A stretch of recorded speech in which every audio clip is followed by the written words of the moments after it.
Many of us deal constantly with vacillating spirituality. Sometimes I got some candles, and sometimes I got some crystals, and sometimes I'm facing the east, and sometimes I'm facing the west. Sometimes I'm throwing salt, sometimes I'm catching it. Because I just kind of move from one thing to another, just from one form of spirituality to another, and it vacillates according to how I'm feeling, what I need, and who I'm with. My Lord. But the real struggle is that sometimes all of our various forms of practice and spirituality still don't seem to get us any closer to a knowledge of God. Because all ritual, all practice, can I dare say all theology, ought to lead us to a relational knowledge of God. Or, I'm going to say it, it's useless. Help yourself. Pray 5 times a day, pointing in one direction.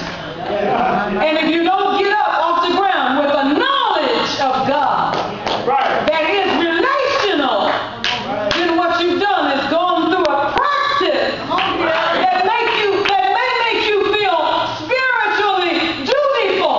Okay. But it won't do a thing for your relationship with God. That's good. That's good business. Vacillating spirituality. And we do it up on the Holy Hill at the I have some friends that every year they change over to something else. Watch out. Because they went to seminary to look for God. Oh, no. You talk about an exercise in futility. I'm going to seminary to look for God. Can I just be honest with you? I just want you to really hear me. Religion and philosophy is not the domain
know. You got to know. And it's a whole lot easier to take somebody else's word. But if you really want to have the greatest gift that we can offer anyone today, you will seek after a knowledge of God. Come on, teach me. And I want to lift up two words. These are essential to our knowing God. One, I said before, is intimacy. Okay. The other word is integrity. Okay. I want to say this, and I'm going to get to intimacy, which really means proceeding from within. Something that is internal, inward. Hebrew word for knowledge is dav. You all have heard that before.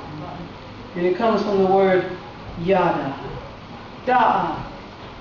Yada. This is a beautiful word. It is depth in its meaning because it is used to say, or to, it's best interpreted in the English, to know. And if you read in the text, you'll sometimes read across an intimate relationship where it'll say that, and he went into her tent, and he knew her. Okay, right. And she conceived. Right. And she bare him a son. Right. He knew her. Knew her. Right. And she conceived. And it's the same word as this that describes what Israel was missing in the writings of Hosea. Right. They didn't know God. Okay. Same verb. How is that possible that that word could be the same word? That yada would end up with someone conceiving and bearing a child, an intimate intercourse, Right. a relationship, and that this same Hosea is saying, and what you're missing is a yada relationship with God. Okay. Okay. To know God, because in his thinking, in the thinking of these writers, there wasn't a more vulnerable, Right. and a more giving moment than the moment of conception. And what he is saying is that we need to know God like that. Right. Where there are no secrets. Come on with me now. Right. Because when you are in that moment, you are in a vulnerable, come on now. How many grown men in the room? We're grown. You're in a vulnerable moment. You're in an authentic moment. You really are you. Right. Right. Be clear. In that moment. That's right. Be clear. It's the idea of becoming one flesh with someone. My Lord. Where you're pouring into them and they are pouring into you. How much? What I want you to know is that God wants to have that kind of relationship with us. Yes. The kind of intimacy where God is lost in us and we are lost in God. Anybody got that? Yes. And no more of this God away in the sky somewhere, No. mad, angry. No. God's always mad. All I can remember when coming up as a child is God was mad. Just mad all the time. Mad and hot. And it was all we could do to keep God from just beating the hell out of us all the time. Because God was just upset. Just all the time. Just and in a moment, and short patience. And in a moment's time, you could flip God, and the next thing you knew, you'd blow up. So we were all trying not to blow up all the time, right? In the hands of an angry